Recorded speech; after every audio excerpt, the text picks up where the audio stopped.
tous, bienvenue dans le troisième webinaire 360 Medix. Aujourd'hui, le sujet, ça va être les patients chroniques et le Covid-19, à savoir est-ce que c'est une rupture ou une opportunité. Ce qu'on va essayer de voir aujourd'hui, ça va être l'impact de la crise Covid-19 sur la prise en charge du patient chronique et surtout comment envisager l'avenir.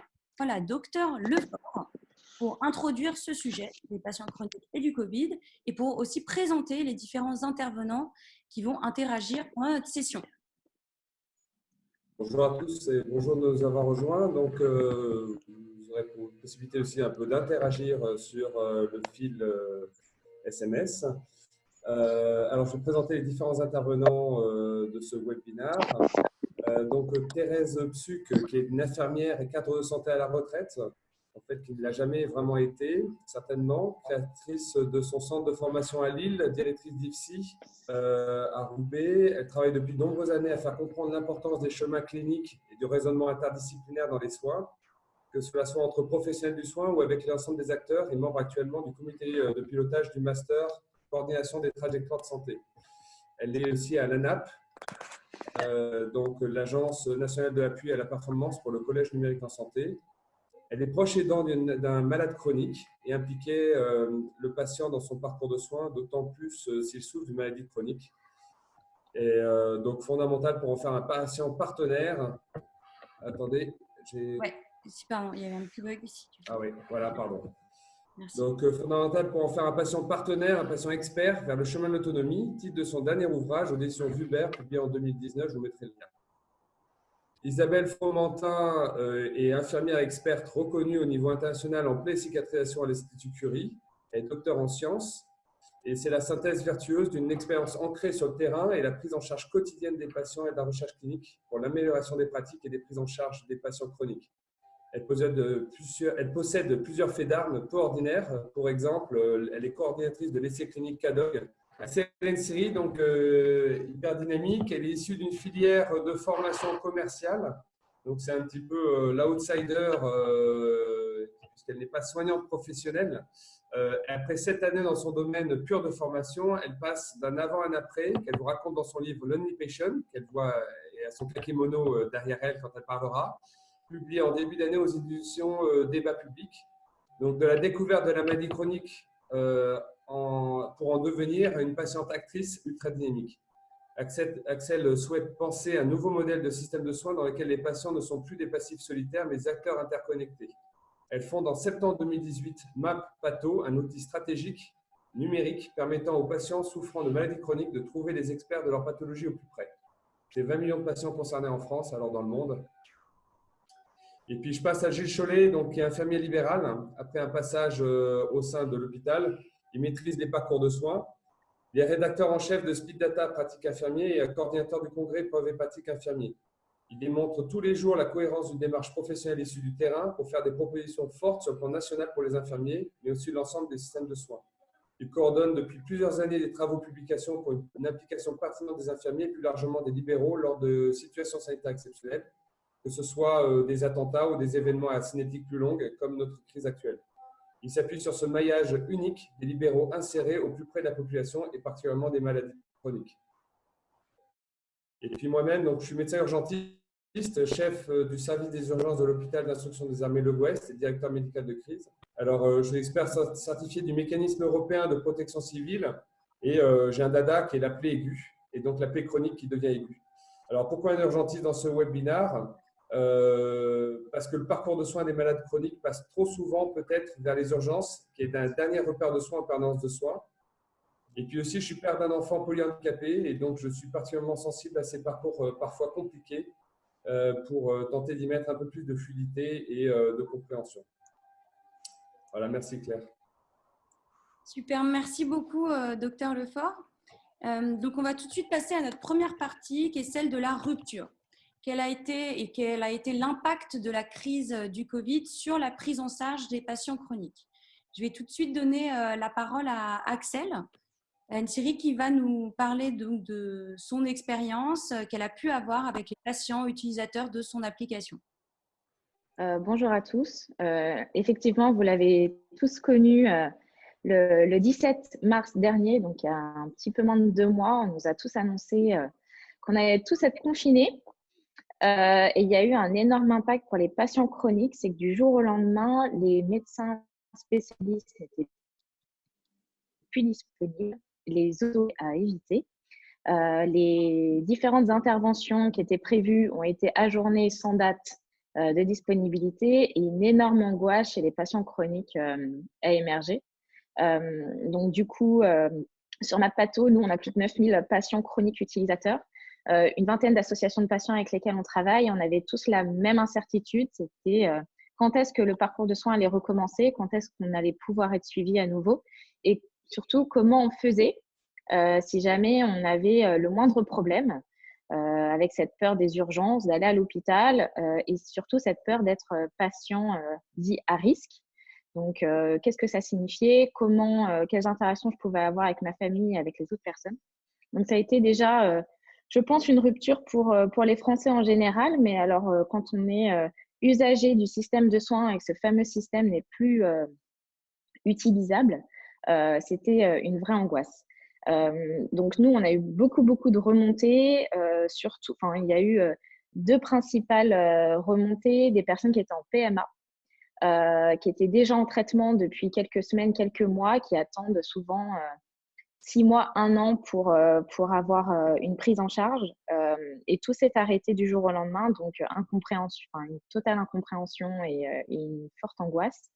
Et puis, j'ai aussi l'exemple des parents d'enfants préma, qui sont des vrais partenaires de soins via l'allaitement, via le pot à pot, et qui eux aussi ont été exclus du système et qui ne pouvaient plus aller voir leurs enfants. Donc pour ça, il y a eu un mouvement énorme de SOS Préma qui s'est battu pour que les parents puissent retourner voir auprès de leurs enfants et continuer les soins. Mais c'est vrai que voilà, du jour au lendemain, tout un système a été ébranlé. On ne savait plus comment faire et puis ça s'est fait au fur et à mesure. Donc, on a eu des associations de notre côté qui nous ont demandé de référencer tous les spécialistes qui n'étaient pas réquisitionnés pour le Covid et qui pouvaient suivre leurs patients et de nouveaux patients via la téléconsultation. Donc ça s'est fait, mais pas dans les premières semaines. Donc, on a pu contacter, on a plus de 3000 soignants nous, sur notre plateforme. On a pu tous les contacter et puis leur demander, voilà, est-ce que vous êtes réquisitionné? Est-ce que vous continuez la prise en charge? Et si vous la continuez, est-ce que vous acceptez de le faire par téléconsultation pour de nouveaux patients? Donc, ça a été un renouveau et une bouffée d'air pour de nombreux patients qui ont pu se dire que, voilà, s'ils avaient une urgence, s'ils avaient un problème, en tout cas, ils avaient cette possibilité d'être suivis à domicile. Voilà ce que je peux dire sur cette fameuse rupture côté patient chronique. Merci beaucoup, Axel. Alors, Isabelle, est-ce que vous pouvez nous dire un mot de qu'est-ce qui s'est passé, vous, dans votre service? Quelle rupture Alors, vous avez pu observer? nous, à l'inverse, donc je ne vais pas parler d'un service, mais plus d'une institution, et je pense concordante avec ce qui s'est passé dans d'autres centres de lutte contre le cancer. Nous, à l'inverse, on a eu un petit peu peur parce que très vite, on a basculé en téléconsultation. On a essayé de repousser ce qui n'était pas urgent ou de trouver des parades pour certains traitements, notamment qui se fassent à domicile. Nous, notre inquiétude, c'est que par contre, il y avait des rendez-vous qui étaient conservés, notamment pour des nouveaux patients qui devaient venir à l'institut et que beaucoup de patients ne voulaient pas venir parce qu'eux avaient peur de venir à l'hôpital, même si on essayait de rassurer sur le fait qu'on avait évidemment sécurisé les parcours. Donc, il y avait en effet une désorganisation d'un point de vue du système de santé, parce que tout ça a dû se faire très très vite et on nous a demandé de réagir très très vite. Alors, on essaye, mais on ne peut pas toujours. Mais à l'inverse, il y avait aussi une grande crainte des patients de venir quelque part comme on avait l'impression qu'il y avait plus de peur du Covid que du cancer. Alors, je ne dis pas que ce n'est pas une course, mais les deux sont importants et il était important de continuer ou de démarrer des prises en charge, même pendant cette période de crise. Merci beaucoup. Donc, vous disiez que les gens avaient peur justement de venir se faire soigner. Est-ce que, Hugues, vous pouvez aussi nous parler de ce qui s'est passé aux urgences? Oui, au niveau des urgences, nous avons dû donc complètement nous réorganiser et c'est vrai que cette peur d'aller aux urgences était assez perceptible sur le taux d'usage des urgences, puisqu'il a diminué très rapidement. Donc, nous avions les patients qui étaient orientés par le SAMU, puisque la consigne était d'appeler le SAMU dès qu'on avait le moindre signe pour aller sur l'hôpital. Et puis, donc, tout ce qui était l'activité courante de soins a énormément chuté. Et on a eu une baisse de 50 à 70% de l'activité courante sur les urgences. Ce n'est pas forcément que l'hôpital de l'Ouest, mais c'est aussi sur l'ensemble de la France. À partir du moment où il y a eu le confinement, bien sûr. Le Haut-Rhin, eux, ils ont dû gérer en même temps les patients qui avaient le Covid et puis les patients habituels, puisqu'il n'y avait pas encore le confinement. Donc, on a eu une baisse. Alors, peut-être que c'était lié, alors c'est multifactoriel, certainement. Il y aura certainement des études aussi dessus, mais baisse du stress, une alimentation peut-être plus régulière. Les gens, en tout cas, font moins de sport, font moins d'activités à risque, sont moins sur la route. Donc, il y a beaucoup moins de traumatologie. On faisait très peu de plâtre, très peu d'immobilisation, très peu de fractures, beaucoup d'accidents plutôt domestiques. Et puis pour les patients chroniques, on a eu une indécision des patients par perte de repères habituels de leur réseau de soins. Et en permanence de soins, finalement, il y avait les urgences restaient le dernier repère où on pouvait s'orienter si on avait mal, si la plaie, par exemple, chronique, commençait à suppurer, à sentir mauvais, si commençait à faire de la fièvre. Bref, les urgences restaient le dernier repère. Avec cette sensation pour les patients chroniques d'être un peu lâchés par un réseau patiemment construit, multidisciplinaire. On nous a transmis l'enquête de l'association Fibromyalgie qui montre bien d'ailleurs dans ces stats qu'il y a cette inquiétude, cette indécision même à aller aux urgences par peur d'attraper le Covid. Enfin, l'HAS et les décideurs ont bien compris qu'il y avait des problèmes sur les parcours de soins des patients chroniques et ont mis à disposition des fiches spécifiques que je vais vous mettre en lien concernant différentes pathologies pour les patients chroniques qu'on voit assez peu, en tout cas sur lesquels on aurait eu du mal à approcher vis-à-vis du Covid, et notamment les patients avec des pathologies chroniques psychiatriques. Ok, merci beaucoup, docteur Lefour. Sur ce sujet, on aimerait bien entendre aussi l'expérience de Thérèse en tant qu'aide d'un proche. Comment ça s'est passé pour vous, cette expérience de rupture? Oui, moi, en fait, je suis proche aidant d'un mari qui a un cancer depuis 6 ans. Et nous avions une certaine routine dans le suivi, avec bien sûr au niveau de l'hospitalisation 2 jours, des chimiothérapies tous les 15 jours. Et là, au début du confinement, nous avons eu une rupture brutale.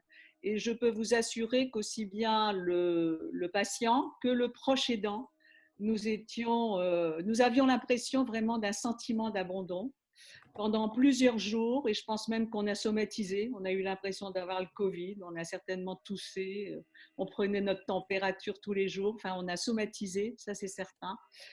Je pense qu'il y avait beaucoup de choses dites par Thérèse, et sans doute que des patients ont ressenti les choses comme ça, mais plus globalement, quand on parle de à la fois de cet abandon et de cette crainte d'appeler son généraliste, qu'on a ressenti aussi à l'hôpital, quelquefois la peur de déranger. Certains patients nous disaient « je vous appelle, mais sans doute que vous êtes très occupé ». Je pense que c'est une réalité, et ça montrait l'ambivalence dans laquelle on était tous. Mais si on y pense, ces patients et ces aidants étaient dans ces ambivalences, mais je pense que tout un chacun, pendant cette période de crise, a été dans des moments d'ambivalence, de j'ai peur, je me sens pas bien, je me sens seul, mais j'ose pas. On a tous eu, mais peut-être que Hugues, tu en parlerais mieux dans ces mécanismes psychologiques face à une crise, mais il y a eu plein de mécanismes compliqués. Alors, je pense que ce sentiment d'abandon, sans doute qu'il a été ressenti différemment selon l'organisation et la capacité de s'organiser des structures. selon le débordement des structures aussi. Il y a sans doute des endroits où c'était plus ou moins surchargé selon les sites. Donc je pense que évidemment ça a dû être inégal, mais je comprends tout à fait ce sentiment. Nous, on a passé beaucoup de temps au téléphone et en visio, et on en parlera tout à l'heure, à essayer justement de combler ce sentiment d'abandon comme on pouvait. Merci. Et au-delà aussi de justement cette rupture qu'on a pu voir avec les patients, vous m'aviez aussi évoqué que le risque aussi, c'était l'arrêt des recherches qui étaient suspendues et qui aussi pouvaient avoir un impact. Il y avait une rupture pendant cette crise. Je pense que la rupture, elle est à tous les niveaux, et la recherche, que ça soit des recherches plus ou moins, alors je ne sais pas ce qui se passe. La recherche, qu'elle soit de la recherche en soins, de la recherche médicale ou des recherches plus sur le plus long terme, c'est un dynamisme et un futur pour tous ces patients, et qu'on a dû interrompre. On a interrompu beaucoup de recherches à cause du Covid. Et il faut absolument là que ça reprenne pour redynamiser, parce que c'est quand même l'avenir, hein, que les recherches soient sur un court, moyen ou long terme. C'est ce qui donne un potentiel d'avenir à tout un tas de patients chroniques. Et c'est vrai que ça a été dur, vraiment difficile de prendre cette décision d'interrompre une à une des recherches. Ok, très bien. On va passer aux questions. Moi, Ouais, allez, oui, l'enquête de fibromyalgie, là, on a la présidente de Fibromyalgie France qui est en ligne, qui nous a donc transmis ces tableaux, qui montrent bien que les patients qui avaient mal sous forme de fibromyalgie, pour 20% ne voulaient pas déranger le SAMU, et 48% étaient indécis. Il y a eu plusieurs mécanismes qu'on a pu observer, nous, sur ces patients chroniques, même ces patients aussi en fin de vie, puisque nous avons dès le début permis, sous certaines conditions, aux familles de venir voir les patients en fin de vie pour les accompagner. Et on a eu en effet, les gens avaient très peur d'avoir le coronavirus. Et au départ, on pensait que c'était vraiment important de pouvoir faire cet accompagnement en fin de vie. Finalement, ils étaient dans un stress aigu lorsqu'ils arrivaient. On faisait des créneaux de 30 minutes avec l'habillage, le déshabillage. Et les familles étaient très stressées, ainsi que les patients au début, parce que le risque était très peu métabolisé, et les habitudes, notamment des gestes barrières, n'étaient pas spécialement intégrées. Donc ça, c'est la première chose. La deuxième chose, c'est en effet les patients à l'hôpital, le risque est plus important, et était plus important de pouvoir prendre le virus, puisque c'est là où en fait il y avait une concentration de patients possibles ou à risque ou étant infectés. Et on a eu des patients, on a eu très peu d'infarctus par exemple, qui sont arrivés. Alors, comme je disais, parce que les patients font moins d'efforts. Donc ça, c'est sur la pathologie aiguë. Mais on a eu beaucoup plus de gens qui sont arrivés après, parce qu'ils étaient essoufflés, donc pensant que c'était un coronavirus, et en fait, qui avaient fait un infarctus et qui étaient infarcis. Donc un vieil infarctus qui était passé pas inaperçu, mais ils avaient vécu avec leur douleur, alors qu'habituellement, ils auraient été beaucoup plus vigilants.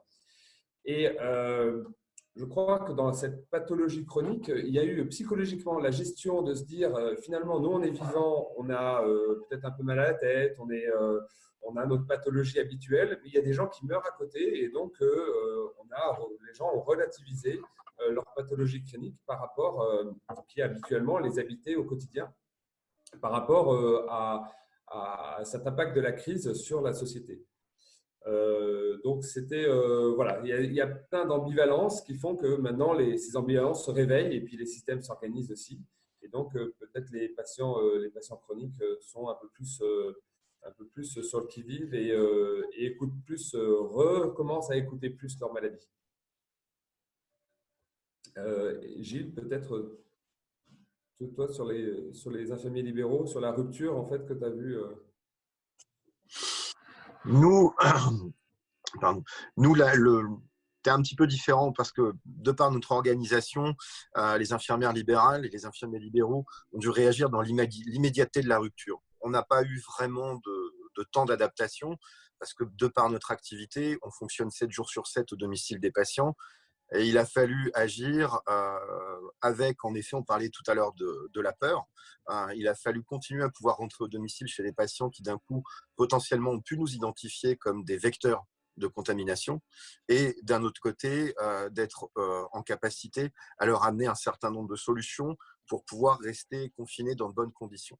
Donc, cette peur, nous, on l'a vécue à titre personnel, parce que bien évidemment, il y a toujours, en effet, de par le manque d'informations et les difficultés, les consignes qui n'étaient pas forcément claires, ça a été un exercice périlleux ensemble pour les infirmières libérales qui, globalement, ont été relativement efficaces et efficientes auprès des patients. Ok, très bien. Alors, est-ce qu'on a des questions sur le thème de la rupture? Donc là, je pense qu'on va pouvoir passer à notre deuxième partie. Donc, la deuxième partie, donc, c'était donc ce que justement Gilles, vous étiez en train de mettre, de dire, c'était voilà, vous n'avez pas forcément vécu la rupture, vous avez dû réagir. Donc, face à cette crise, la nécessité de s'adapter pour pouvoir continuer le traitement des patients chroniques a dû être mis en place. Donc, ce qu'on va voir tout de suite, c'est avec Thérèse. Vous nous avez parlé de votre expérience de proche aidant. Donc, il y a eu une phase rupture, mais il y a eu aussi une phase d'adaptation. Est-ce que vous pouvez nous parler de votre expérience personnelle? Oui. Alors là, je vais quitter ma casquette de proche aidant et plus reprendre celle de soignant, ce qui m'a d'ailleurs beaucoup aidé dans mon rôle de proche aidant. J'ai beaucoup travaillé avec le courant de la psychologie de la santé sur le concept d'adaptation, la notion de coping évitant, la notion de coping vigilant et la phase suivante qui s'appelle la résilience. Donc, j'ai eu l'occasion de faire de la recherche sur ces deux concepts-là. Et ça m'a beaucoup aidée parce qu'avec mon mari, on a raisonné. Je pense que c'est important après les émotions, après avoir vécu ces émotions très fortement, en raisonnant, en parlant, en se renseignant, on a eu effectivement la possibilité de gérer notre stress et d'être dans une capacité d'adaptation vigilante. Donc pour mon mari, ça a été de s'occuper. Il a rangé toute sa cave et son grenier. Donc je pense que c'était très important pour pouvoir gérer ses émotions. Et pour moi, bien sûr, qui suis toujours très curieuse des connaissances et des recherches, j'ai fait beaucoup de travail, de recherche, bien sûr, sur cette adaptation sur la pathologie chronique en période de Covid. Donc, j'ai pu effectivement gérer mes émotions et d'être plus dans une résilience. Alors, ce qui nous a beaucoup aidé après la période de sentiment d'abandon, c'est qu'effectivement, l'oncologue qui a dû lui aussi de toute façon s'adapter, je crois, à cette situation, nous a très vite rassurés en prescrivant un vaccin Pneumovax pour éviter peut-être au niveau du patient une complication en cas de Covid. Donc, c'est vrai que ça nous a rassurés. Et puis aussi, il nous a donné l'opportunité très vite, et je pense que c'est pour beaucoup de patients, pathologie chronique, d'être avec la téléconsultation, qui était donc une nouvelle forme de consultation et à laquelle on s'est très bien adapté, le patient aussi. Et on a pu effectivement avoir des explications sur l'avenir. Et depuis, donc, nous avons l'adaptation à un nouveau traitement, parce que du coup, on n'est plus du tout dans le traitement, puisque c'est une chimiothérapie orale avec de l'herceptine qui est avec l'HAD, donc une nouvelle structure. Ce n'est plus les infirmiers libéraux, c'est l'HAD. Avec une sous-cutanée d'herceptine. Et donc, c'est une adaptation. Donc, effectivement, nous sommes dans une nouvelle phase d'adaptation en restant positif, avec maintenant des émotions positives, mais quand même une peur qui reste, et il faut gérer les deux, puisque c'est le scanner qui nous donnera la réponse sur cette opportunité. Est-ce qu'elle est positive ou est-ce qu'elle n'est pas tout à fait positive? Et puis, on rebondira, voilà. On essaiera d'être dans la résilience. Et puis, comme dit Hugues, de continuer sur la densification de l'être après. Voilà. Merci beaucoup Thérèse. Axel, je crois que vous vouliez aussi rebondir sur ce sujet-là, parce que vous avez vu que votre application avait été aussi utilisée différemment et qu'il y avait des nouveaux comportements qui s'étaient mis en place chez les patients chroniques. Alors Axel, il faut allumer le micro. Oui, c'est bon, excusez-moi. Chez le patient chronique, on a vu, il y a 3 moments importants dans l'adaptation. Il y a eu d'abord de comprendre, parce qu'on parle de malades chroniques, donc 20 millions, c'est quand même plus de 250 pathologies. Donc, quand on parle de patients à risque globalement, chacun a voulu savoir quel était son risque à lui, quel était l'impact pour lui de la maladie. Donc, pour ça, il y a eu énormément de communications qui ont été faites par les associations de patients, d'explications à chacun du risque individuel du Covid, quels étaient, est-ce qu'on était concerné ou pas et qu'est-ce qu'il fallait faire. Donc ça, c'était une première partie de l'adaptation. Ensuite, il y avait la partie consultation et suivi. Donc, comme j'ai pu l'évoquer tout à l'heure, effectivement, la téléconsultation s'est révélée être un très bon outil pendant le confinement. Donc, il fallait encore savoir si les médecins étaient disponibles ou pas et s'ils avaient s'ils étaient utilisateurs de téléconsultation. Donc, c'est pour ça qu'on a mis en ligne pour nous une liste de médecins qui proposaient la téléconsultation sur notre site. Et ce site a été référencé par le ministère de la Santé, entre autres. Donc ça fait partie de l'adaptation. Et je tiens à souligner quand même que la troisième partie de l'adaptation, c'était les médicaments. Parce qu'il y a eu une grande crainte aussi. Des patients chroniques se sont dit, mais comment je vais faire? Mon ordonnance arrive à la fin. Est-ce que je prends le risque d'aller chez médecin généraliste juste pour un renouvellement d'ordonnance de quelque chose que j'ai depuis des mois, des années? Et le fait de pouvoir avoir une ordonnance qui a été reconduite de façon automatique a quand même été un grand soulagement pour beaucoup d'entre nous, même si il y a eu quelques patients qui ont eu peur des ruptures de stock, par exemple sur la chloroquine. Donc, il y a eu quelques angoisses. Donc, voilà, moi, de mon point de vue de patient, c'est vrai qu'à chaque fois qu'il y avait une euphorie médiatique sur le possible traitement via un médicament ou un autre, forcément, quand on le prend chaque jour, on se demandait si on allait pouvoir en avoir encore. Mais voilà, on s'est adapté. Et puis, au final, la nature humaine est quand même très bien faite. Et tout s'est mis en place. Merci beaucoup Axel pour ce témoignage. Gilles, vous nous avez évoqué effectivement tout à l'heure que vous avez dû tout de suite réagir, vous en tant qu'infirmier libéraux. Est-ce que vous pouvez nous dire comment justement vous avez dû adapter votre pratique à ce nouvel environnement? Alors nous, il a fallu s'adapter aux contraintes de protection qui n'ont pas été simples, puisque les dispositifs en matériel étaient bien évidemment manquants, on manquait bien souvent de pays.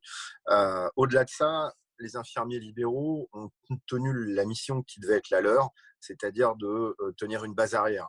L'idée pour les patients chroniques, puisque c'est le sujet qui nous occupe, c'était de faire en sorte de devenir un peu des gestionnaires de flux, puisqu'on était au quotidien au domicile des patients, et de faire en sorte de rassurer les patients, de leur expliquer ce qui se passait, comment ça se passait, et puis de par nos pratiques quotidiennes auprès du patient, parce qu'on les connaît, parce qu'on les voit tous les jours, d'être un peu le vecteur, le relais, la pierre angulaire, en capacité à communiquer avec les hôpitaux, avec les médecins et avec les spécialistes qui gravitaient autour des patients, qui n'étaient plus en capacité de se déplacer ou parce qu'on ne pouvait pas envoyer le malade directement au cabinet du médecin. Et puis voilà, d'organiser cette réponse, cette ligne de défense qui fait qu'on se positionnait pour ne pas emboliser l'hôpital, pour essayer d'envoyer les malades à juste moment pour des consultations et faire en sorte que ce flux soit le mieux régulé possible, de manière à ce que les patients ne se sentent pas abandonnés, se sentent toujours suivis, parce que de par notre présence quotidienne, de par du fait des soins qu'on leur apportait, on était un premier élément de réponse, une première chaîne qui leur montrait qu'ils n'étaient pas coupés du reste du système de santé. Super. Merci beaucoup Gilles pour ce témoignage. On reviendra un peu plus sur la vision à long terme qu'on pourrait avoir d'organisation des infirmiers libéraux. Hugues, vous nous avez parlé donc de ce que vous aviez pu voir aux urgences. Est-ce que vous pouvez nous dire aussi les mécanismes qui ont été mis en place dans votre service à l'hôpital pour pouvoir permettre la prise en charge de ces patients chroniques? quels gestes barrières et organisations vous avez mis en place? Alors, petit problème de micro. Hop, merci beaucoup. Super. Donc, je vous ai mis sur le fil des outils, donc une affiche que vous pouvez largement diffuser. Vous avez juste à mettre votre logo, la personnaliser si vous voulez, avec des petits logos aussi, qui s'appelle les 4M. Très rapidement, ça vient de Guillaume Zaguri qui est à Shanghai, là, qui depuis le début de la crise chinoise, utilisait les 3M, la notion de masque, de main et de mètre, donc pour la distanciation. Et très rapidement, au niveau des soignants, j'ai rajouté la notion de minute, c'est-à-dire en fait le temps passé en présence d'un patient potentiellement Covid positif ou Covid positif. Il fallait qu'il y ait le moins de patients au contact et le moins longtemps possible. Donc vraiment limiter le temps de contact et le nombre de personnes au contact au maximum. Mais très rapidement, on a bien compris que la clinique du virus était très polymorphe et que les Chinois, alors soit nous ne lisions pas assez, mais d'un autre côté aussi, entre le temps du terrain et le temps de l'écriture, il y a toujours un delta. Et lorsqu'on est au lit du patient, on n'a pas trop souvent le temps d'écrire des papiers pour expliquer ce que la clinique que l'on voit. Il n'empêche on peut voir que peut-être qu'il y a une différence de gestion dans la victimologie au niveau chinois et en France, puisque on s'est aperçu par exemple que l'anosmie et la gueusie, les ORL et les Français qui font peut-être une médecine beaucoup plus clinique, s'en sont aperçus et les réseaux ont fonctionné plein pot pour nourrir et densifier cette connaissance clinique du virus et de son expression, donc, de la maladie, le Covid-19. Et donc, ça nous a permis et nous, on a fait notre propre expérience. Par exemple, une appendicite qui arrivait, enfin une suspicion d'appendicite qui arrivait, on la mettait sur on avait fait deux circuits et on le mettait sur le circuit sain. Et en fait, c'était simplement une douleur abdominale sur un Covid. Et ce n'était pas du tout une appendicite. Et donc, finalement, on a gardé deux filières, une filière rouge, une filière jaune, donc c'est comme ça qu'on les appelle. Mais les gestes barrières sont identiques sur les deux filières, puisqu'il faut à tout moment que le patient sur la filière rouge il puisse partir très rapidement de l'hôpital s'il n'a pas de critères d'hospitalisation, donc être évalué très rapidement en ayant les gestes barrières, autant pour le protéger lui-même que pour protéger le reste de l'hôpital et les autres patients et le soignant. Et dans les filières jaunes, même chose, pouvoir le faire revenir dans une filière rouge dès lors qu'on pense qu'il est Covid+. Et ça, c'est surtout parce que c'est dans la cohérence du parcours de soins sur des secteurs d'hospitalisation qui sont spécifiquement Covid, donc on appelait ça les cohorting, et les secteurs d'hospitalisation standard habituels. Ce qui est très intéressant d'ailleurs dans ces gestes barrières, c'est que ça nous a obligés à mettre des chambres en lit seul systématiquement et de pouvoir… on a vu en fait qu'il y avait plus de contamination, c'était… Je vais dire une bêtise. Dans les secteurs habituels, on a eu des clusters parce qu'il y avait des patients qui étaient au départ qui étaient en chambre double et qui se sont contaminés, qui ont contaminé les soignants parce qu'on était un peu moins vigilants. Donc, très rapidement, finalement, la vigilance avec les gestes barrières ont été faits sur tout l'hôpital de façon systématique et constante. Parce qu'on avait aussi, il fallait gérer aussi la valeur prédictive négative d'une PCR qui était à 70%. 70% pouvait être négative alors que le patient était en train d'incuber et d'exprimer progressivement la maladie. Donc voilà, donc les gestes barrières, c'est fondamentaux pour aussi bien à la maison qu'en société. Et ces éléments que je vous ai mis sur le lien sont très importants parce que si on utilise un M sans les trois autres, on est en insécurité et on va mettre en insécurité soi-même, l'autre qui est en face de moi ou ceux aussi à distance parce que je vais récupérer la charge virale et je vais l'amener chez quelqu'un qui est une personne fragile. Alors, il y a les personnes fragiles que l'on connaît, donc certains patients chroniques, certains patients obèses, des personnes âgées, on sait très bien qu'ils sont plus fragiles sur le plan épidémiologique que d'autres. Mais on a aussi ces patients fragiles qui sont inconnus et qui ne se connaissent pas. Et on a des jeunes qui sont malheureusement partis et qui sont décédés alors qu'ils n'avaient pas de raison de l'être. Ils n'étaient pas obèses, ils n'avaient pas de difficultés respiratoires, ils n'avaient pas de problèmes de santé en particulier. Et donc, c'est pour ça que ces gestes barrières, il faut les appliquer au quotidien. Et donc, c'est une reprogrammation de notre gestuelle, de notre façon d'être les uns avec les autres. Et comme je dis souvent, pour ne pas survivre à la crise, mais vraiment vivre une nouvelle relation les uns aux autres. Donc, le masque, eh bien, il faut savoir l'utiliser, c'est-à-dire qu'il ne faut pas le toucher, il faut savoir le changer régulièrement, mais aussi au niveau des mains, c'est le lavage des mains, mais aussi ne pas toucher le mobilier. Si on peut rester debout plutôt que s'asseoir, eh ben, c'est mieux quand on est dans les transports en commun, quand on est… voilà.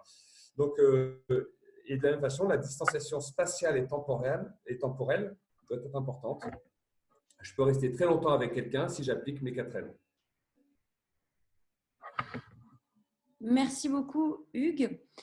Isabelle, est-ce que vous pouvez nous faire un retour sur ce qui s'est passé dans votre institution? Qu'est-ce que vous avez mis en place comme système, par exemple les systèmes de tri? Oui.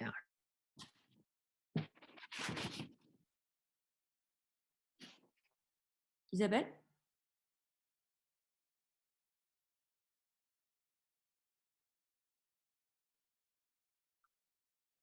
On n'entend pas Isabelle. Isabelle?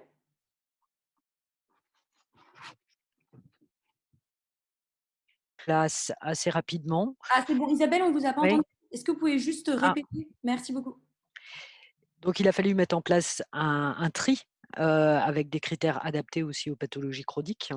Parce que vous imaginez bien que la température, la douleur, la toux en oncologie, ça peut être un petit peu différent que le tout venant. Ça s'est mis assez rapidement en route avec l'aide aussi des externes qui ont été affectés au tri avec beaucoup de volontariat. Et finalement, les premiers jours un peu houleux, les gens n'ont pas l'habitude de faire la queue quand ils vont à l'hôpital. Et là, faire un tri, ça veut dire aussi faire la queue. Donc c'était un changement, mais ça s'est bien fait. Donc ce système de tri permettait évidemment de filtrer ceux qui rentraient et aussi de faire les 2 parcours qu'a évoqué Hugues avec des patients Covid plus ou potentiellement Covid qui étaient dépistés et puis des patients a priori indemnes, ce qui n'empêchait pas de, comme le disait Hugues, de respecter des gestes barrières. Donc ça, le tri, très vite mis en place, comme dans plein d'endroits, encore d'actualité, avec au départ, des incompréhensions, faire la queue, pas d'accompagnant, mettre un masque. Il y en a qui arrivaient avec pas de masque, il y en a qui arrivaient avec plusieurs masques. Il n'y avait pas assez de masques. Donc, on demandait aux patients de mettre un masque et de le garder pour la semaine, ce qui était bien sûr insuffisant, mais il n'y avait pas le choix. Maintenant, ils le gardent une journée. Donc, tout ça, après, c'est amélioré. Donc, ça, c'est une première chose. La deuxième chose, ça a été le passage à la téléconsultation, que tout le monde aussi a mis en œuvre, que ça soit en ville ou à l'hôpital. Alors là, je pense qu'il y a plusieurs choses. La téléconsultation, c'est bien. On a vu aussi des limites. Je veux dire, moi, je m'occupe du traitement des plaies. Ça a été très très bien et très adapté pour certains sites de plaies ou quand le patient ça relevait davantage de sa prise en charge globale. Ça a été plus compliqué pour des plaies plus intimes, comme vous l'imaginez, voire quelquefois inadaptées. Ce qui a permis de pallier à ça, c'est vraiment nos collègues libéraux, parce que la téléconsultation pour ce genre de pratique, c'est beaucoup plus adapté quand c'est tripartite entre le patient, nous, mais aussi notre collègue libéral qui est là, qui lui peut toucher, qui est auprès du patient, qui peut donner des détails et qui peut quelquefois avec qui on peut converser alors qu'il y a une plaie qu'on ne veut pas voir en visu. Donc ces limites, on les a retrouvées aussi chez les personnes âgées. Certaines personnes âgées, c'était vraiment pas possible la téléconsultation, c'était davantage des appels téléphoniques. Et je tiens à dire que c'est assez fatigant. Quand on fait quasiment une journée en téléconsulte, on était tous, que ce soit nous, que ce soit les oncologues, que ce soit les oncogériates, tous fatigués parce que ça demande une attention quand même différentes avec un matériel sommaire, hein. Il y en a qui sont très bien équipés pour la téléconsultation. Là, ça s'est fait très rapidement en mise en œuvre avec les ordinateurs, mais aussi nos téléphones portables, le WhatsApp, le voilà. Et là, je vais faire le lien avec une troisième chose absolument essentielle dans la capacité de réaction à cette crise, c'est que pour une fois, on a pu réagir vite, c'est-à-dire les cliniciens faisaient remonter des besoins et on avait des autorisations. Les cliniciens ont fait remonter que ce n'était pas possible d'utiliser forcément des programmes très sophistiqués, les ordinateurs et tout. On a eu le décret qui est tombé comme quoi on pouvait utiliser WhatsApp, Zoom et nos téléphones portables. Et ça a facilité cet accès à la téléconsultation.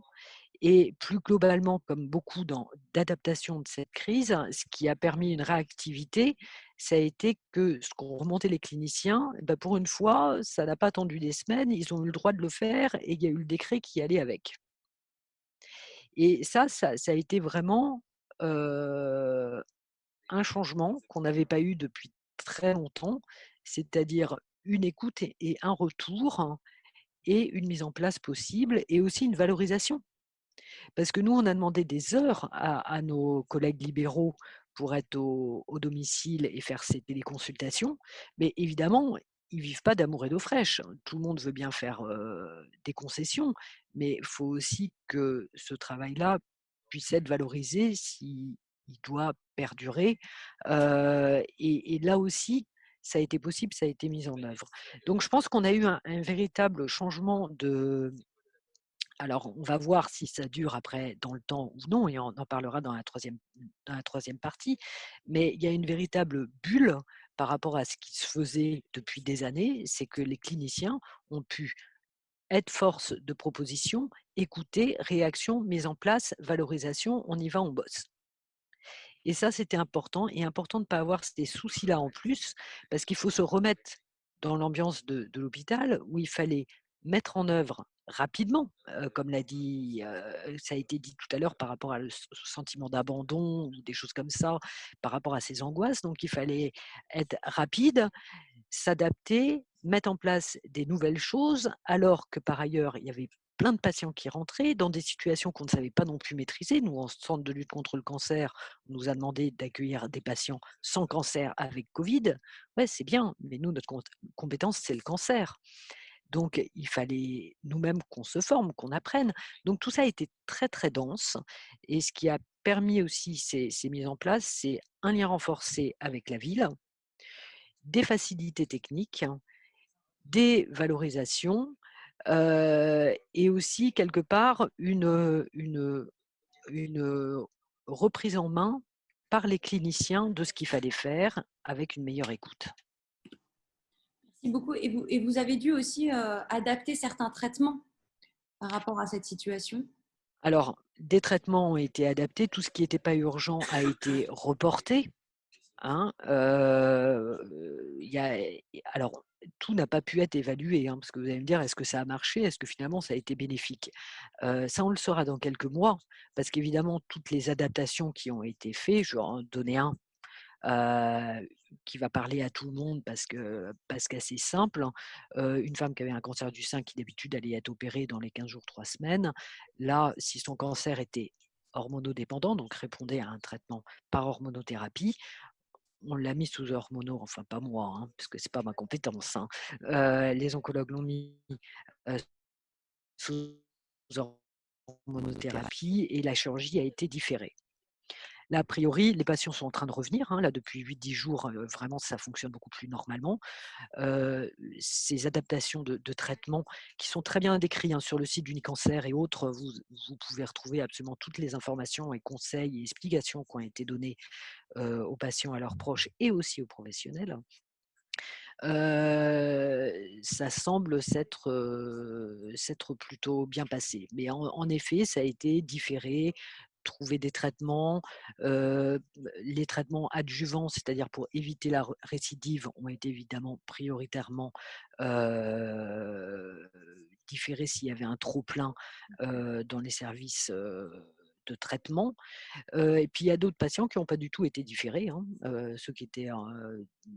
Ceux pour lesquels c'était important, on les a reçus comme d'habitude, hein, grâce à ce circuit et ce tri.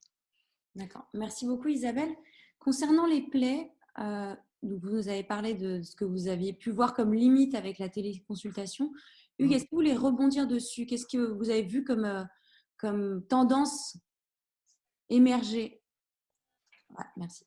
Alors, Isabelle a très bien parlé et c'est vrai que la plaie aiguë est pas vraiment mise en avant dans les soins au quotidien, c'est vraiment beaucoup plus la plaie chronique. Mais c'est vrai que pour le suivi des plaies, après, alors, il y a des plaies chroniques qui arrivent aux urgences, hein. Ce sont des plaies qui sentent mauvais, qui saignent ou qui font mal. Et donc, il faut qu'on les prenne en charge. Mais habituellement, on a un réseau. Et d'ailleurs, la consigne que l'on fait en plaie cicatrisation sur une plaie chronique qui devient aiguë, c'est de ne pas révolutionner le soin d'une plaie qui n'arrive pas à trouver de solution en plusieurs semaines, plusieurs mois, alors que le patient s'inscrit dans un réseau de soins de cicatrisation qui est coordonné. Et on ne va pas faire la révolution sur un passage aux urgences pendant 1 heure ou 2 heures. Donc, il faut rester très sobre, régler le problème du patient et puis surtout continuer à l'inscrire dans son réseau de soins habituel. Sauf que là, le réseau de soins était un peu plus bancal. Et donc, moi, de façon habituelle, je donne assez facilement mon contact, ce qui me permet de suivre avec les libéraux, de suivre la plaie et de pouvoir la suivre à distance. Mais comme disait Isabelle,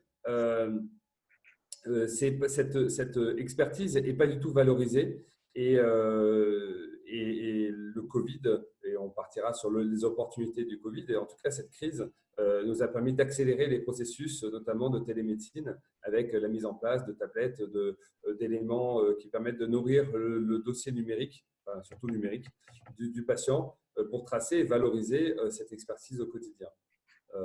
Voilà, donc ça c'était sur la prise en charge des plaies, avec les limites, parce que une plaie, ça s'explore, et puis ça se travaille, enfin, ça se prend en charge, et ça, c'est pas à distance que l'on fait.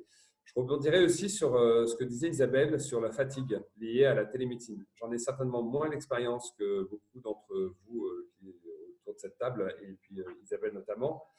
Mais on nous enseigne dans les topos de communication que 90% de notre communication, elle est non verbale. Et en communication, lorsqu'on fait de la télémédecine, on est surtout dans le verbal. Donc, on comprend pourquoi cette fatigue est aussi importante pour le praticien, mais aussi probablement pour le patient, parce que une image, parce qu'une exploration, parce que tout ce qui sort du patient, eh ben, on le sent beaucoup moins si on est à distance, et on l'exprime beaucoup moins. Merci Hugues. Et sur l'expérience que vous avez vue sur les plaies, est-ce que ça a changé votre relation que vous aviez avec le patient? Est-ce qu'on avait un patient davantage partenaire? Ah oui, alors en effet, il en découle cette relation qui est beaucoup plus dense, puisque le patient est obligé un petit peu d'être, alors c'est un terme qu'aime bien Axel, partenaire, acteur de son soin et acteur de son observation lui-même. Il est obligé d'arriver, il doit mettre des mots, des termes, des expressions, des sentiments sur ce qu'il ressent et pouvoir le faire passer au praticien à distance. Ça fait partie des opportunités, clairement, d'un patient qui est beaucoup moins passif. Et donc, sur la plaie aiguë, clairement, il ne faut pas se prendre trop la tête trop souvent, hein. Le patient, il arrive avec une plaie, on lui explique, on suture et après, il repart chez lui. Mais c'est important en télémédecine, sur le suivi, que le patient puisse exprimer. Donc, ça veut dire que c'est vrai que les premiers soins, il faut l'aider, l'accompagner, et puis après, il s'autonomise assez rapidement.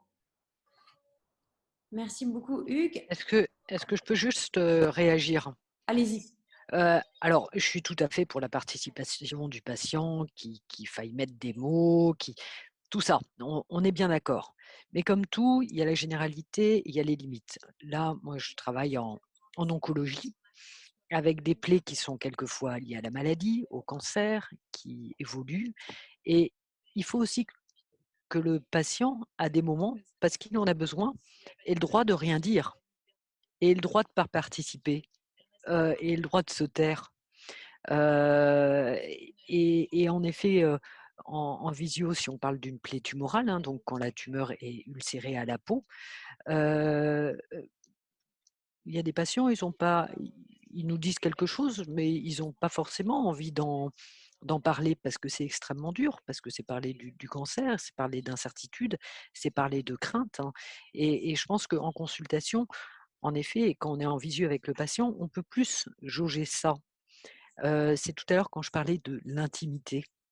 Et l'intimité, elle est difficile à distance à travers un écran.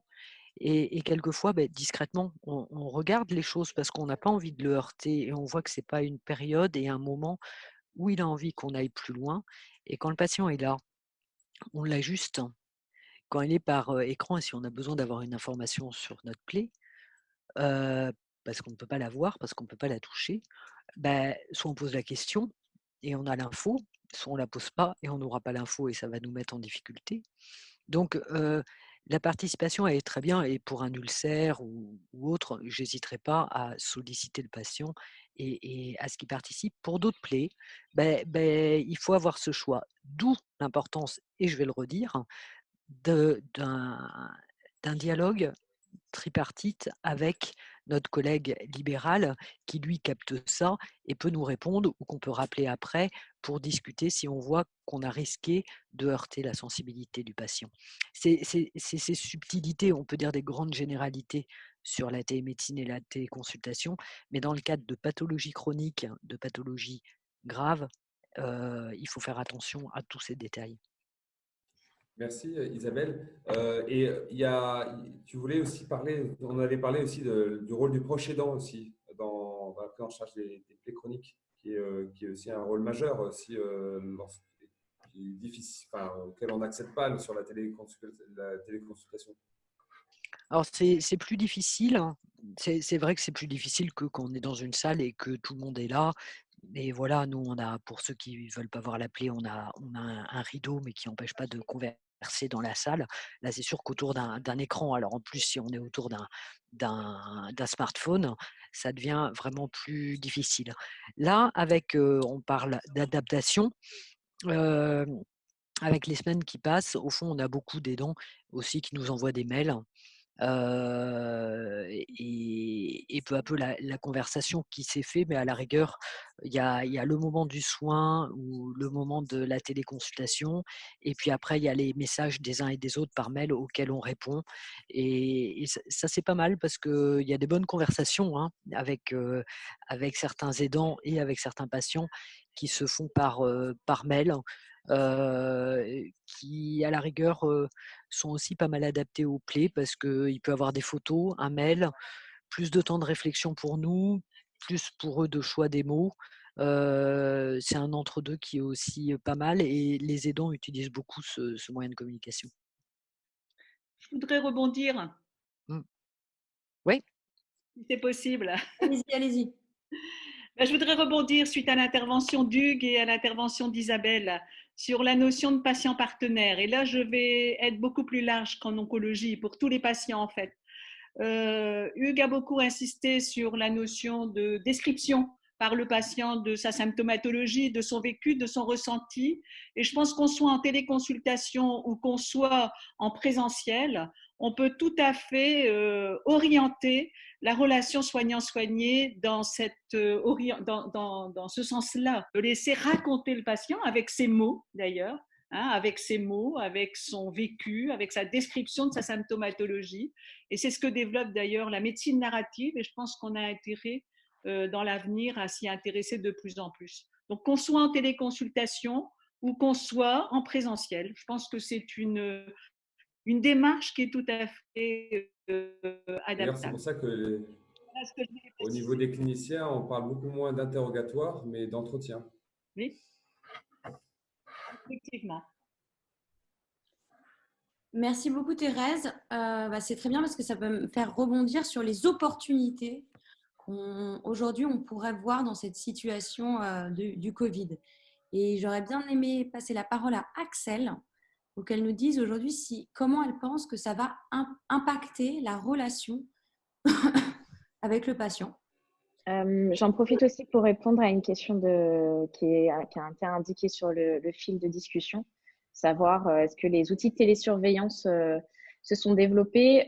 Du coup, avec ma casquette de fondatrice de start-up, on a énormément discuté avec d'autres fondateurs et il y a beaucoup de choses qui ont bougé dans les 2 derniers mois.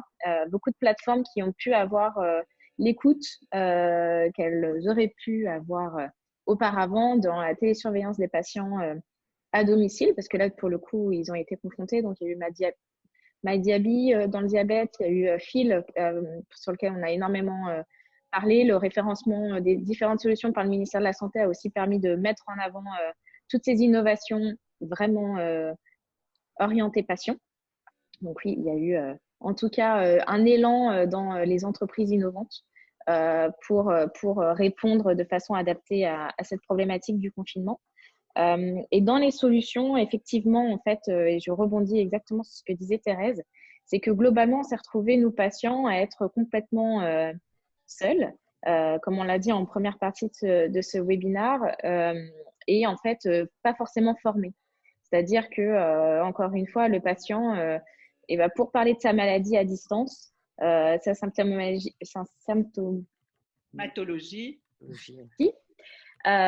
Pour pouvoir expliquer, en fait, déjà d'être averti de ce qui est normal ou pas normal, de savoir quand alerter, d'être beaucoup plus responsabilisé parce que seul dans sa prise en charge et devant lui-même savoir s'il doit alerter ou pas son médecin et est-ce que c'est une urgence ou pas, beaucoup plus un peu plus certainement que d'habitude. Donc, sur la partie de la nécessité d'information et de formation des patients chroniques, je pense que on a encore eu la preuve pendant cette crise que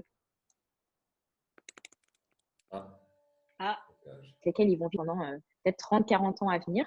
Donc ça, c'est un grand combat que je mène et je pense que la crise a vraiment servi aussi à montrer ça. Et de façon, je pense, plus globale, si on prend plus de recul, en fait, on s'est tous retrouvés, 67 millions de Français, à être des patients potentiels. C'est vraiment cette notion où tout le monde a eu peur. Tout le monde avait pu se confronter au système de santé et se dire, voilà, moi aussi, je peux être patient. Donc, on a tous été dans les mêmes bottes pendant ces 2 mois. Et c'est vrai que moi, je rêverais de pouvoir allumer ma télé et à la place de regarder les reportages de BFM montrant le canal Saint-Martin-Bondé, de montrer des formations sur les chaînes publiques. Parce qu'effectivement, on nous parle de gestes barrières, mais voilà, comment ça se propage, qu'est-ce que je peux faire, enfin, tout bête, mais comment on se lave les mains, comment on utilise le gel hydroalcoolique, parce que quand on touche la boîte, est-ce que je suis sûre que je ne vais pas l'attraper à ce moment-là? Enfin, il y a des petites choses comme ça du quotidien sur la formation aux gestes d'hygiène et aux gestes barrières plus globalement que juste des affiches qui nous expliquent ce qu'il faut faire, ce qu'il ne faut pas faire et de la répression, mais plus de l'information et de la formation. Donc, je pense qu'on peut vraiment aller par là et ça sera un bel enseignement pendant cette crise. Merci beaucoup, Axel. Gilles, vous nous avez parlé du rôle de l'infirmier libéral, mais également des nouvelles technologies qui étaient apparues. Est-ce que vous pouvez nous en dire un mot? Est-ce que pour vous, vous voyez ça comme une opportunité? Comment faudrait repenser le rôle des technologies dans le parcours de soins? Moi, je vais rebondir sur ce que Axel, sur l'ensemble des propos qui ont été tenus, parce qu'en effet, on a découvert pendant cette crise que d'un coup, les murs sont tombés intégralement. Tout ce qui cloisonnait le lien entre les praticiens, que ce soit à l'hôpital, en ville, dans les cabinets médicaux ou tout simplement entre corporations, avec le tsunami tel qu'on l'a vécu, tout s'est écroulé. Et d'un coup d'un seul, à mur tombé, il a fallu communiquer, puisque le patient, lui, restait statique à domicile, ne pouvait pas bouger, que nous, infirmiers libéraux, on était l'élément mobile qui arrivait jusqu'au domicile, qui était en capacité, de par ses connaissances, d'évaluer un certain nombre de paramètres de la situation du patient. D'un coup d'un seul, on était en capacité à communiquer avec les collègues de l'hôpital, avec les patients, avec tout le monde. Et donc, d'un coup, les outils techniques type WhatsApp, Zoom, tout est devenu un moyen d'améliorer la communication. Donc automatiquement, oui, on se retrouve dans une situation aujourd'hui où ce qu'on est en train de vivre doit perdurer, doit se construire. Et tout ce qui est du domaine de l'intelligence artificielle, de la télémédecine, ça doit vraiment être un moment où là maintenant, on doit se poser la question de savoir comment est-ce qu'on les intègre dans nos pratiques de soins et comment est-ce qu'on ne tombe pas en effet dans ce que disait Isabelle, c'est-à-dire que il y a des choses qu'on ne peut pas faire. Il y a des choses qu'on peut faire. Donc, essayons de trouver le juste milieu, de faire en sorte que les choses soient faites avec utilité. Et nous, infirmiers libéraux, on a cette capacité parce qu'on est là tout le temps, on est là tous les jours, on est au domicile. On sait quand le patient a besoin de se taire. D'ailleurs, quand il sort de la consultation de chez le médecin, qu'il a été en centre d'oncologie, il y a des moments où il a besoin de se taire. Il ne parle pas au médecin. Puis quand il revient à domicile, il a digéré un certain nombre d'informations. Il est en capacité, le temps du soin, de nous reformuler un certain nombre de choses. Et ben, si demain, grâce à la crise, grâce à ce qu'on a vécu, on a cette capacité à communiquer de manière fluide sur des modalités que nous, soignants, on aura pensé et construit ensemble, on aura en effet gagné quelque chose.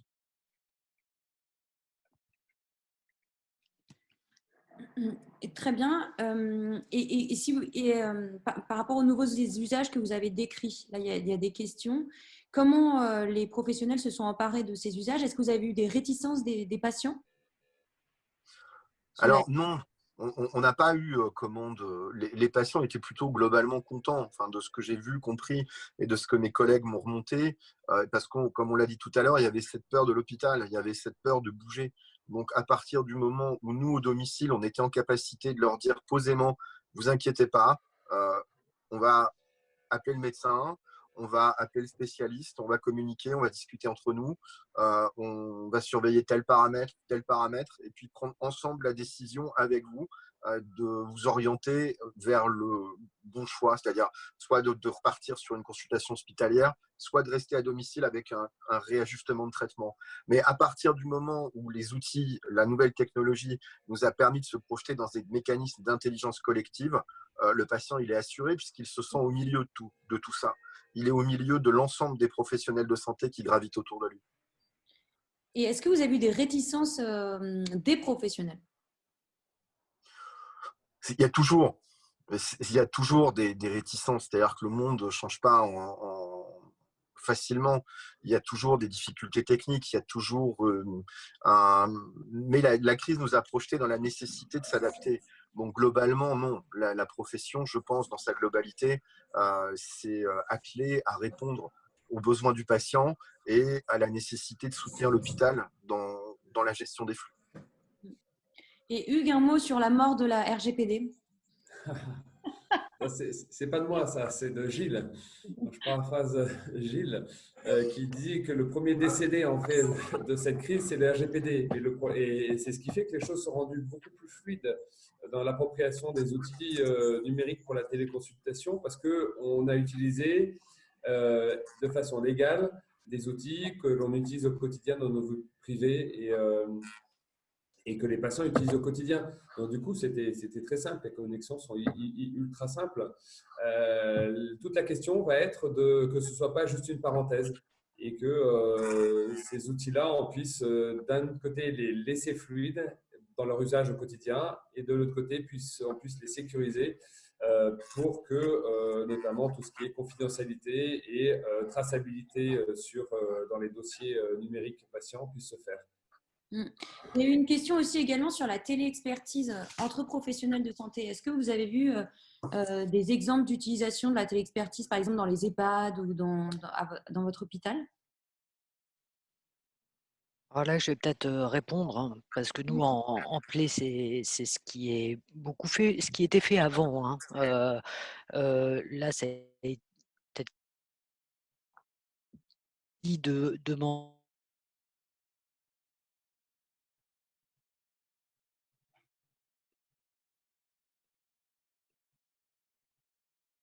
Je pense que la vraie nouveauté, parce que ces outils, on les a depuis longtemps, ils ont été, on a pu, comme le rappelait Hugues, et comme j'ai dit tout à l'heure, le véritable changement a été de pouvoir utiliser beaucoup plus d'outils de la vie courante Et bien sûr, ça ne peut continuer que s'ils sont sécurisés aussi pour les patients. Mais l'intelligence collective, et pour moi la véritable nouveauté, ça a été que tout le monde se parle, comme l'évoquait Gilles, qui pouvait appeler plus facilement des spécialistes, qui avaient plus de réponses de l'hôpital, que les murs, en effet, se sont décloisonnés. Et ça, plus que la technologie, ça a été quelque chose de nouveau, parce qu'on finissait avant la crise par s'engluer quelquefois dans des… Au fond, chacun n'était pas toujours à sa place. L'infirmier libéral qui fait un boulot au quotidien, mais c'est pas nouveau, et qui l'a toujours fait, était quelquefois trop peu écouté. Là, à nouveau, il était écouté. On a pris aussi conscience de l'énorme travail et responsabilité des infirmiers et infirmières dans les EHPAD. Là, on a redécouvert la vie et les fonctions de chacun, et chacun était à sa place de manière à réussir à gérer cette crise. Et ce qu'il ne faudrait pas, c'est revenir en arrière et à nouveau avoir cette masse d'infirmiers. C'est qu'on est plus de 650 000 infirmiers en France. Et que ça ne cesse d'augmenter. Les projections dans 30 ans, c'est qu'on sera près de 900 000. Pourquoi ? Parce qu'il y a besoin des infirmiers tant en ville, à l'hôpital, que dans les établissements de vie et d'accueil. Je pense que dans cette crise, ce qui a été positif, c'est que chacun soit à sa place et soit entendu à la place qu'il était et reconnu dans ce qu'il faisait.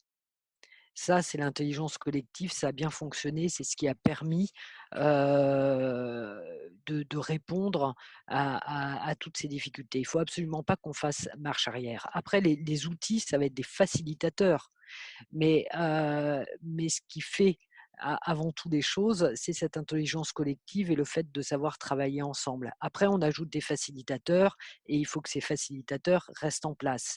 Et après, ces facilitateurs, il faut qu'ils soient accompagnés d'une valorisation pour pouvoir être utilisés tous les jours par ces professionnels. Merci beaucoup Isabelle. Gilles, est-ce que vous voulez rebondir sur ce sujet également, sur cette nouvelle organisation humaine en fait? Moi, je rejoins complètement les propos d'Isabelle. Cette crise a permis de redécouvrir ou de découvrir la profession d'infirmier. C'est une réalité.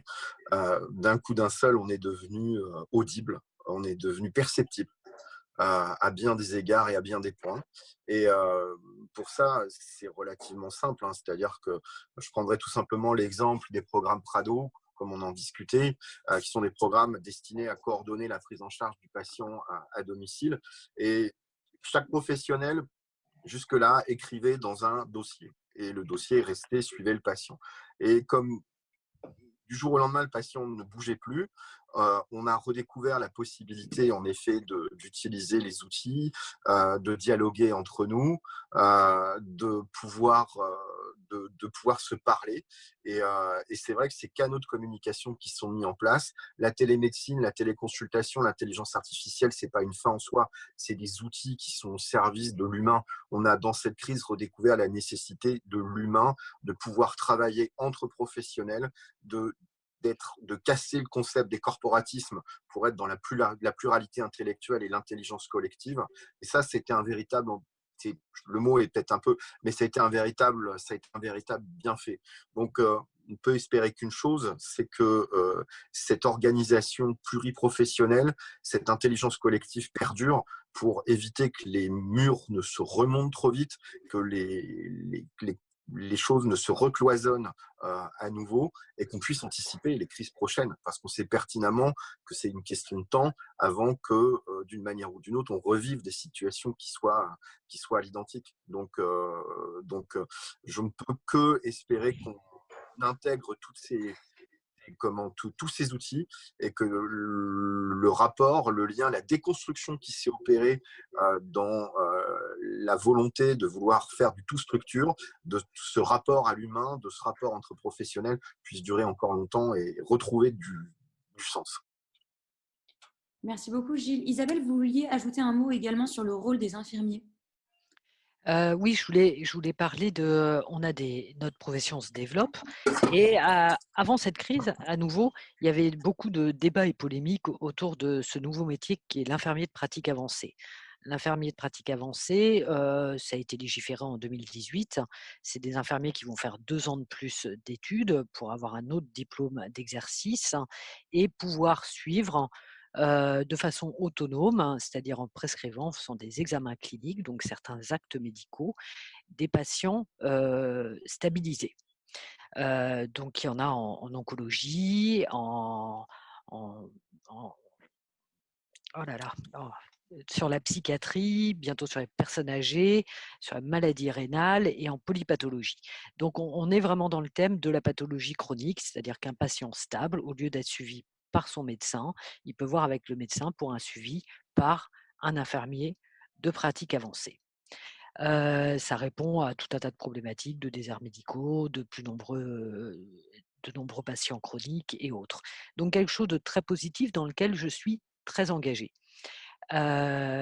Pour autant, il ne faut pas avoir des infirmiers de pratique avancée partout et il ne faut pas que ces nouvelles professions heu, mettent en marge heu, tous les autres infirmiers qui constituent la forte majorité et tout l'intérêt de notre métier socle, hein.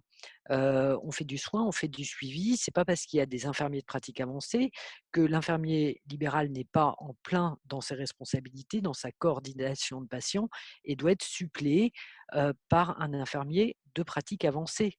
Et je pense que cette crise a un peu bousculé ces débats qui, à mon sens, étaient stériles pour remettre, là encore, tout le monde à sa place et dans ses fonctions et à même effondrer des mythes.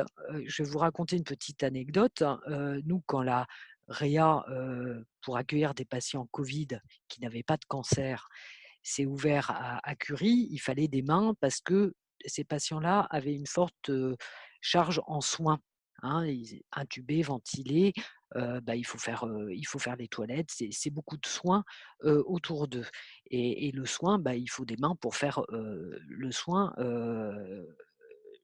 les soins de base et des soins d'hygiène.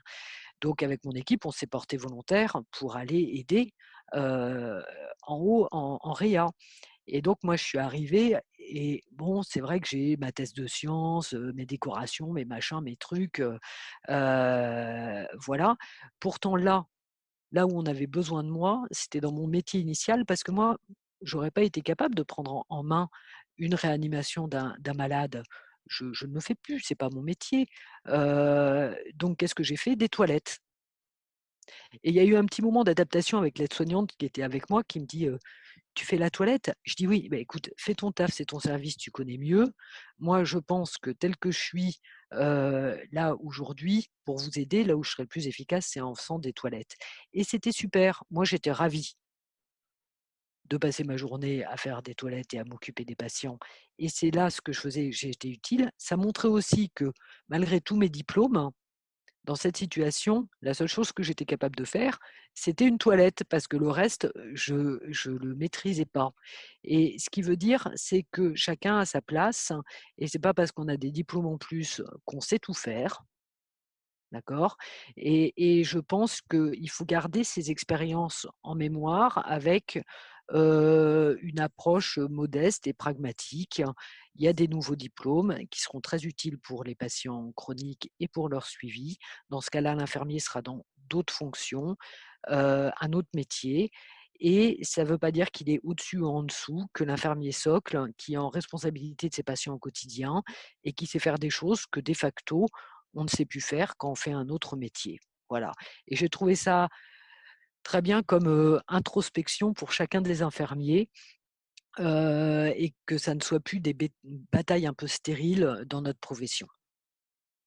Je ne sais pas si Gilles est d'accord avec moi ou s'il veut dire quelque chose par rapport à ça.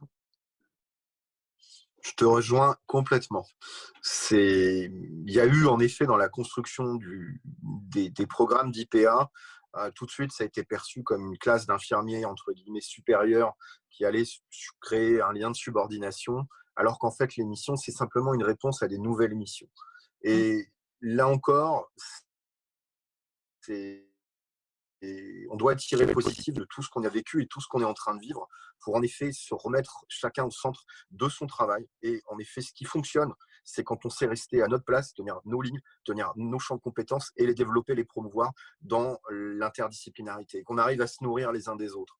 Et globalement, un des grands enseignements de cette crise, malgré tous les discours anxiogènes, malgré toutes les télévisions qui ont montré tout ce qui ne fonctionnait pas, il y a eu malgré tout une vraie solidarité entre les professionnels de santé, entre les soignants.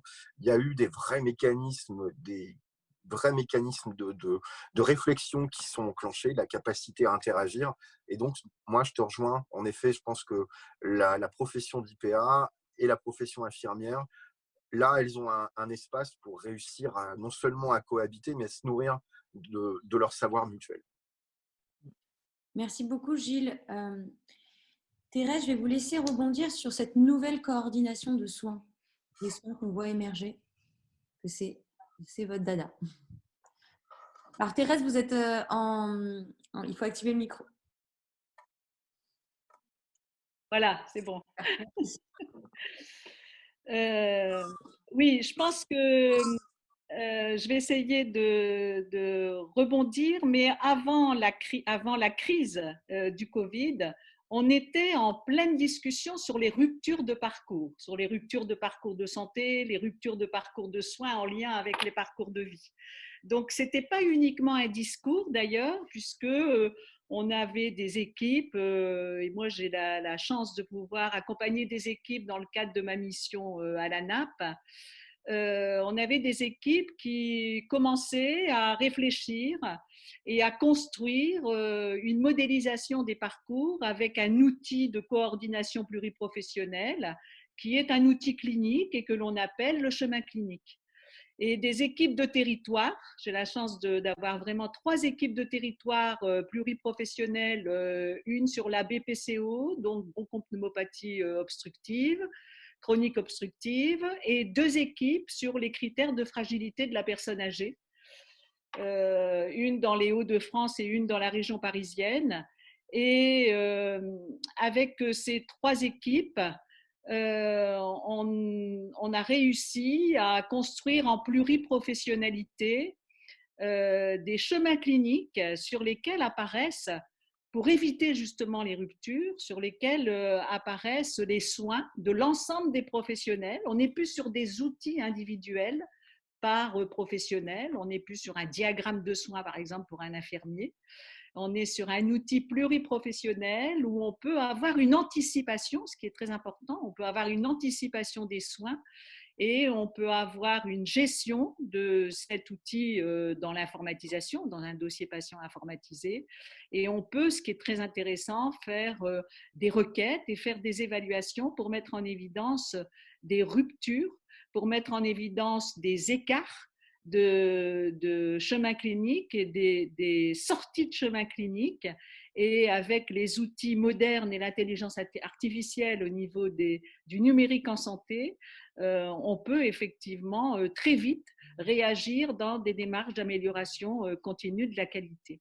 Donc, je pense que cette période de Covid qui nous a amené, comme je l'ai exprimé au début, de très fortes ruptures avec vraiment des sentiments qui sont des sentiments très forts, négatifs et qu'il faut rebondir effectivement dans le positif.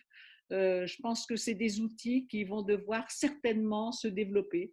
Moi, j'ai la surprise de voir qu'il y a des demandes actuellement, même pour construire des chemins cliniques pour des patients atteints du Covid. Je pense que l'expérience et les connaissances qu'on a acquises vont nous permettre effectivement de positionner ces chemins cliniques de façon à ce qu'on puisse ne plus perdre de temps au niveau de la recherche de connaissances et qu'on puisse avoir justement des outils qui soient des outils d'aide à la décision, qui soient des outils d'aide tout à fait rapides au niveau de connaissances standardisées pour qu'on puisse justement passer beaucoup plus de temps au niveau des projets de soins personnalisés, puisque le standard n'empêche absolument pas, au contraire, la personnalisation au niveau de la prise en charge des patients. Voilà ce que je voulais dire. Je pense qu'il y aura peut-être quelqu'un qui voudra rebondir à partir de ça. Est-ce que quelqu'un veut rebondir? Déjà, vous avez un fan dans le chat qui Ah partage bon? vos travaux. Ouais. Et donc, ces nouveaux chemins cliniques, au niveau de l'informatisation. Allô? Ah oui, Le je viens sujet de... je viens de regarder effectivement une question. Oui.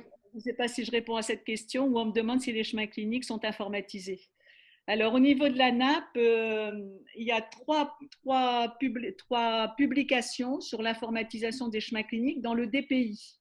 Donc, au niveau des structures de santé, au niveau des structures hospitalières, ces productions sont gratuites, hein. Vous allez sur le site de la NAP et vous pourrez avoir accès. Il y a un excellent exemple d'ailleurs qui est donné comme retour d'expérience, qui est le centre Oscar Lambré à Lille, qui est un centre de lutte contre le cancer, où ils ne travaillent dans le dossier patient informatisé avec zéro papier.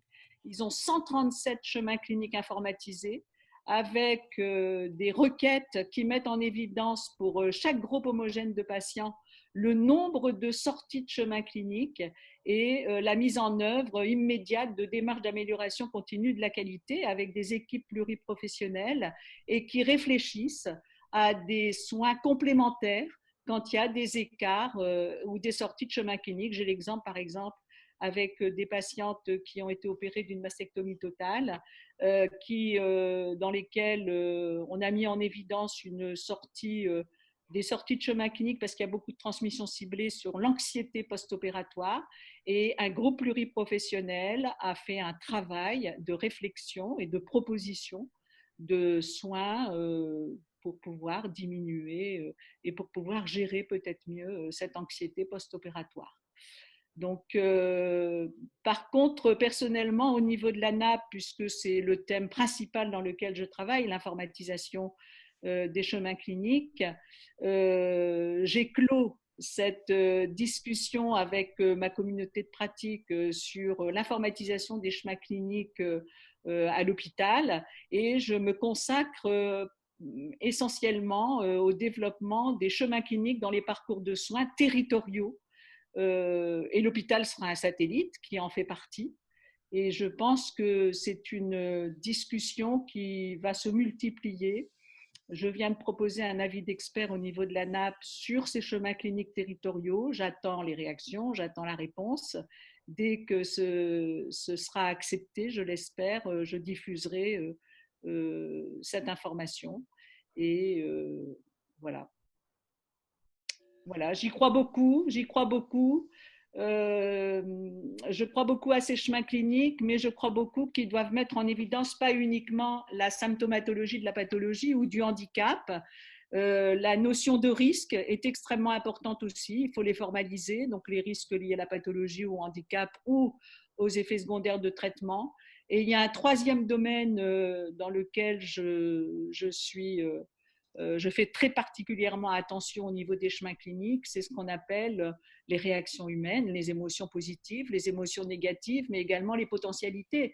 Ce sont des indicateurs cliniques qui sont extrêmement intéressants et c'est cet ensemble que l'on doit aborder de manière systémique de façon à faire des propositions de soins dans les chemins cliniques qui soient dans les 5 dimensions, ce que l'on appelle la dimension curative, la dimension préventive, la dimension éducative, la dimension de maintenance, qui sont les soins des activités de la vie quotidienne, par exemple, et les soins de réadaptation et de réhabilitation. Ces 5 dimensions du soin sont rarement formalisées. On formalise des soins curatifs et on fait, si on a le temps, des soins préventifs et si on a le temps, bien sûr, on prend en évidence, on met en évidence les potentialités des patients. Et là, je pense que c'est cet ensemble qu'il faut mettre en évidence dans les chemins cliniques. Merci. Je vais m'arrêter parce que je suis une passionnée du sujet et ça peut aller très loin. Merci beaucoup Thérèse. Et ben, c'est super parce que c'est exactement le timing de la fin de notre webinaire. Je vois pas de questions additionnelles, donc on va pouvoir s'arrêter. Si quelqu'un veut dire un petit mot de fin, on va pouvoir arrêter ici. Je ne vois personne qui se manifeste. Je vais sonner la fin de notre webinaire. Un grand merci aux intervenants. Vous avez eu en plus sur le chat beaucoup de gens qui vous félicitent et effectivement, merci beaucoup pour la qualité de ces interventions. Pour les auditeurs, un grand merci aussi d'avoir été là, d'avoir joué le jeu, d'avoir posé des questions. On va vous envoyer un petit mail pour savoir, donc à chaque fois, si vous êtes satisfait, comment on peut s'améliorer et quels sont les prochains sujets que vous aimeriez voir abordés.